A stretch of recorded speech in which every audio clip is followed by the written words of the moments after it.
నారా చంద్రబాబు నాయుడు అనే నేను శాసనం ద్వారా నిర్మితమైన భారత రాజ్యాంగం పట్ల నిజమైన విశ్వాసం, విధేయత చూపుతానని, భారతదేశ సార్వభౌమాధికారాన్ని,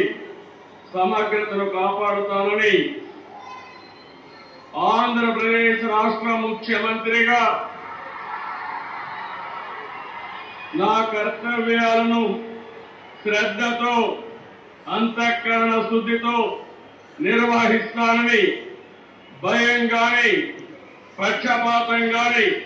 రాగద్వేషాలు గాని లేకుండా రాజ్యాంగాన్ని, శాసనాలను అనుసరించి ప్రజలందరికీ న్యాయం చేకూర్చాలని